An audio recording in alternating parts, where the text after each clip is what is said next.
Жарғанат неге түнде ұшады? Есте жоқ ескі заманда ай, күн, су, жел бәрі адамға ренжіп, Тәңірге арыз айтыпты. Алдымен күн шығып: «Уа жасаған, мен таңертең тұрам, кешке дейін адамға қызмет қылам. Тіршілікті төлетем, жердің бетін жібітем, нұрымды шашып, жасыл желекті гүлетем. Бірақ адамның маған алғыс айтқанын көрмедім. Көңілді реніш басып, өкпелі шерге ендім. Маған демалыс бер, тынығайын» депті. Күннен соң ай шығып: «Мен адасқанға жол сілтедім, түнде демалып, шаршауды білмедім. Жұрттың ұйқысын күзеттім, адамдар күн санаудан жаңылмасын деп, жұлдыздардың орны мен ретін түзеттім. Бірақ адам мені көзіне ілмеді, менің осы ісіме алғыс айтуды білмеді.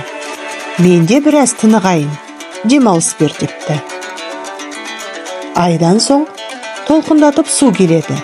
Ол да Тәңірге арыз айтып бүйдеді: «Уа жаппар ием, менде әділдікті сүйем, адамның тірлігіне күйемін.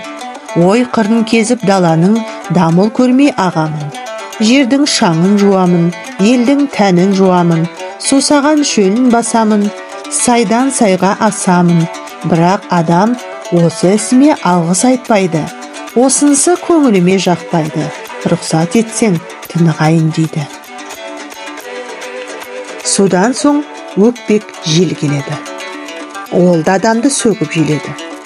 «Мен дамыл көрмей ел асам, бел асам, олардың үңгеймін, орманға сүңгеймін, даланы шарлаймын, теңізді барлаймын. Өлкемді төтелеймін, желкенді жетелеймін, толқынды ойнатамын, бұлтты қуып, жерге жауын сыйлаймын, елге зәуім сыйлаймын. Егер мен болмасам, адамзат аптап ыстыққа шыдамас еді, бастарын бірге құрамас еді. Мен самал болып есемін, сағым болып көшемін, бірақ алғыс алған күнім жоқ, сондықтан да мұңым көп» дейді. Жаппар хақ олардың мұңын тыңдап, барша мақлұқты жинап: «Кімнің қандай ойы бар? Әділін айтып мойындар» деді. Ешкім ләм демеді. Кенет бір жарғанат ұшып келеді. Ортаға шығып, көз жасын сығып: «Уа жаппар ием, егер күніміз сөнсе, үніміз өшпей ме? Жырымыз бітпей ме? Адамзат жер сипалап, аң біткен адаспай ма? Қос бағдарынан жаңылып, жарға соқпай ма?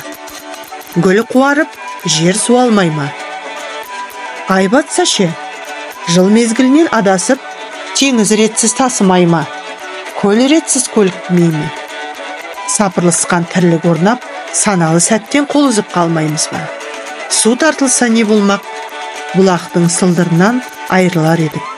Қанатымыз қайырылар едік. Қимылсыз сусап жатар едік. Бір тамшы суға көзімізді сатар едік. Жел тынса ше, бір жерден тұман арылмай, бір жерден тамшы табылмай, бір жерге бұлт үйіріліп, бір жерге суық шүйіліп, жылжымай жатар еді. Пенделерді аяй көр» депті.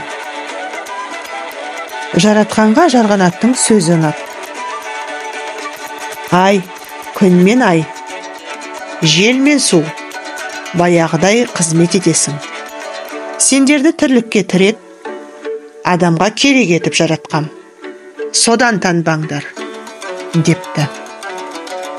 Күн, су, жел үшеуіне жарғанаттың сөзі жақпапты. Ішке кек сақтапты. «Көзіме түссең күйдіремін» депті күн. «Маған тап болсаң, дауылмен қуамын» депті жел. «Мен сені тұншықтырып, тереңге батырамын» депті су. Ай ғана үнсіз қалыпты.